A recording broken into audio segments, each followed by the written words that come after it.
La prophétie, la révélation, c'est la voix de Dieu. Bien évidemment, toujours interroger le Saint-Esprit pour qu'il puisse nous éclairer là-dessus. Bonjour les amis, j'espère que vous allez bien. Quant à moi, je vais super bien. J'espère de même pour vous. Alors, j'aimerais parler de Madame Roselyne Layo par rapport à son accident, mais surtout par rapport aux révélations, aux prophéties des hommes de Dieu qui ont tenté en vain, qui ont essayé en vain de la rencontrer pour pouvoir lui en parler.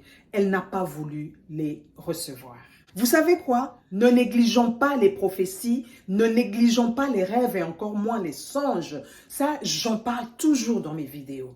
Parce que vous savez quoi? Dieu parle tantôt d'une manière, tantôt d'une autre. Dieu passe par qui il veut pour pouvoir t'atteindre. Il peut t'abandonner toi, abandonner les membres de ta famille, tes parents et consorts, mais chercher à passer par ses oins pour pouvoir t'atteindre, te parler. Il y a quelque temps, Madame Roselyne Layo est sortie pour exprimer son ras-le-bol par rapport aux hommes de Dieu qui cherchent à la joindre pour lui parler des prophéties reçues de Dieu, de révélations reçues de Dieu, mais elle ne veut pas les recevoir, elle ne veut même pas entendre parler de ça. Elle leur demande de pouvoir rester, garder leurs prophéties, mais de prier pour elle. Ou encore, parler à sa sœur, parler à ses pères spirituels, ses mères spirituelles, parler à ses parents, plutôt que de chercher à la rencontrer parce qu'elle est busy.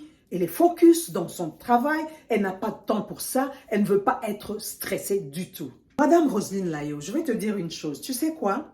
Nous devons apprendre à obéir à Dieu. Oui, un enfant de Dieu doit obéir à Dieu. C'est vrai, je comprends que tu sois réticente par rapport aux hommes de Dieu, aux prophéties et consorts. Oui, parce qu'il y en a plusieurs qui sont des faux prophètes, des faux hommes de Dieu. Ça, c'est vrai. Mais c'est pas pour rien que à chaque fois qu'il y a une prophétie qui arrive dans ta vie, tu dois te mettre à genoux, parler à ton Dieu, demander à l'Esprit Saint de t'éclairer là-dessus.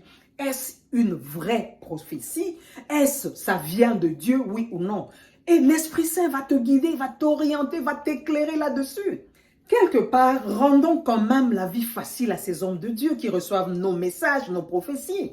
Oui, parce que vous savez, si ces hommes de Dieu ne libèrent pas ce message-là, ne libèrent pas ces prophéties-là, ils ne sont pas tranquilles, ils ne dorment pas tranquillement. Parce que si jamais quelque chose arrivait à ces personnes-là, et que eux, ils n'ont pas libéré le message, ils n'ont pas libéré la prophétie, cela retombe sur eux. Rendons-leur la vie facile, en acceptant, en obéissant de les recevoir, mais tout en cherchant à parler au Saint-Esprit, demander au Saint-Esprit de nous éclairer sur la prophétie reçue des hommes de Dieu, n'est-ce pas? Soyons obéissants à la voix de Dieu. Oui, les prophéties, les révélations, c'est la voix de Dieu. Oui, c'est pourquoi il faut toujours faire intervenir l'Esprit Saint, le Saint-Esprit pour qu'il puisse nous éclairer là-dessus. Oui, je répète encore, la prophétie, la révélation, c'est la voix de Dieu.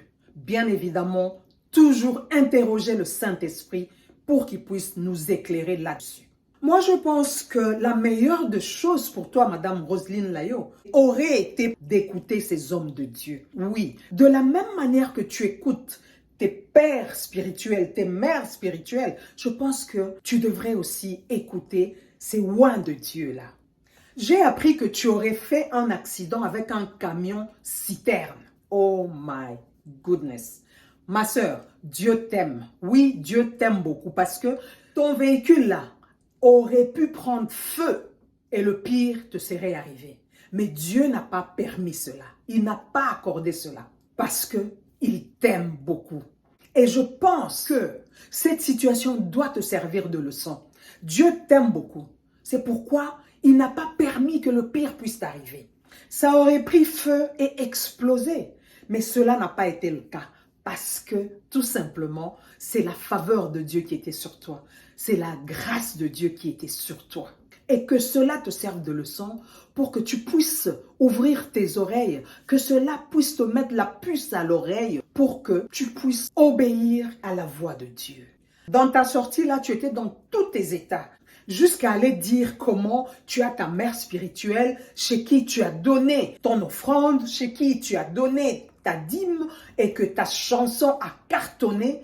Ma sœur, pourquoi aller jusque-là? Dieu n'aime pas des choses pareilles. Et tu sais, dans ta sortie, ce qui m'a le plus choqué, pourquoi venir exposer ces hommes de Dieu, ces oins de Dieu? Like, why? Why would you do that? Pourquoi? Tu as refusé de le recevoir. Tu serais resté calme dans ton coin. Là, tu as énervé l'Esprit Saint. Voilà maintenant ce qui t'est arrivé. Tu as énervé l'Esprit Saint. Mais Dieu, dans sa miséricorde, il t'a épargné du pire. Il t'a épargné parce qu'il t'aime beaucoup. Tu pouvais y passer, eh oui, mais il n'a pas permis cela dans sa miséricorde. Donc, que cela te serve de leçon.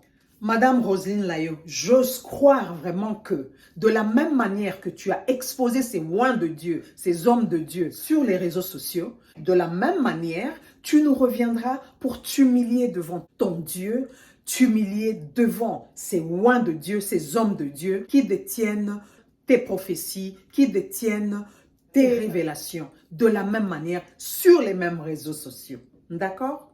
Apprenons à obéir à la voix de Dieu. Merci beaucoup et à la prochaine. Ciao, ciao. D'ici là, portez-vous bien. Bye bye. Jusqu'à aujourd'hui, ils sont venus taper. La dame est venue taper à mon portail. Où je suis en train de sortir là, la dame est venue taper à mon portail.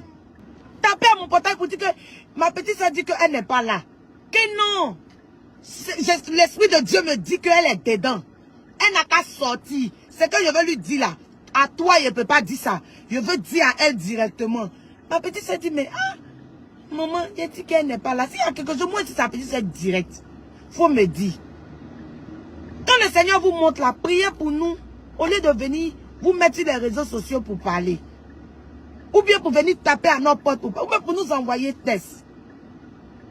Mon papa a appelé un monsieur comme ça pour lui demander, pour dire que, ce que le Seigneur t'a montré là, faut me dire. Après, elle là, c'est une artiste. Vraiment, il ne faudrait pas qu'on vienne charger son esprit.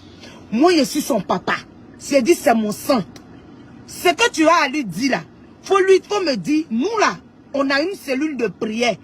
On va prier pour elle. Il dit que non, qu'est-ce que c'est pas moi, lui, dis pas à mon papa. Qu'est-ce que c'est pas moi, lui, dis pas à mon papa. Mon papa dit, mais, aïe, au lieu d'aller faire peur à la fille, je vous demande pardon. Moi, le Seigneur m'a mandaté pour ça. C'est pourquoi je suis son père. C'est pour ça que je suis assise à côté d'elle. Sinon, je ne me suis pas levée comme ça pour venir te dire que je suis son guide spirituel. Et non, hein.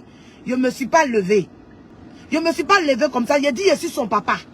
Faut me dire, nous, là, on est là pour la soutenir en prière. Ma fille que je connais là, elle n'a pas encore mis sa main à un interdit. Que le Seigneur a dit. Roselyne n'a pas encore mis sa main à un interdit. Pour dire que il y a quelqu'un qui est venu pour dire, pour être comme ça, il faut aller chez féticheur, ou bien il faut aller faire ça, ou bien elle est son époux là. Ils n'ont pas encore fait ça. Le jour où ils vont faire, nous on est là, Dieu va nous dire. Moi aussi j'ai des pères spirituels à côté de moi. J'ai des mères spirituelles aussi qui sont là en longueur de journée, qui prient pour moi. Quand Donnez-nous un peu est sorti là, la femme qui a fléchi les genoux devant son Dieu priait pour moi. Et puis Donnez-nous à cartonner là, voilà maman Jeanne Monnet. C'est maman Jeanne Monnet à qui j'ai fait tous mes offrandes. Elle m'a jamais dit que Roselyne, pour devenir comme ça, il faut venir me donner 1 million. Non. C'est les paroles prêchées là. Je suivais. Donnez-nous un peu à sortir. J'ai même donné, mon papa même a pris l'argent. Il est parti faire mon action de grâce dans son église. À son pasteur. Moi-même là, j'ai fait mon action de grâce. Donc nous tous là, on sait où on s'en va. Il y a quoi? Si vous voyez quelque chose à prier pour nous, le pauvre monsieur qui est assis en train de travailler avec sa femme, vous allez faire un message pour envoyer à Chewe. Pour finir, même Chewe, c'est même plus comment il va se placer. Ah, vous aussi, c'est bon maintenant. C'est bon. Ça suffit. On a aussi des pères spirituels à côté de nous. On a aussi des mères spirituelles qui sont là. On a aussi des guides spirituels qui sont là. Si il y a quelque chose, ils vont venir nous dire, on a fait quoi? On a fait quoi? Pour finir, mais vous allez faire, on va plus marcher avec ceux qui sont autour de nous. On va même plus saluer quelqu'un dans la rue. C'est à nous seuls, Dieu a donné une petite gloire là dans ce milieu là, ou bien sur cette terre ivoirienne là. C'est à nous seuls. C'est bon. C'est bon. Où vous nous voyez là, nous on ne sort pas. Pour dire qu'on s'en va manger, si on s'en va manger, nous on ne fait pas ça. On n'a pas été éduqués comme ça. On n'a pas été éduqués comme ça. Si quelque chose doit nous arriver, la gloire à Dieu, Dieu a permis. Mais si ce n'est pas notre temps là, ça ne va pas arriver. Venir taper à ma porte matin comme ça là. Ma petite ça dit, faut dire que mon papa vous appelle Ma maman là, c'est une fervente chrétienne. C'est une, elle dit, si elle tient au-dessus sur mon pied là, mon père m'a laissé. Moi-même, j'ai prié. Hein. Ne pensez pas que je ne prie pas. Hein. Je prie.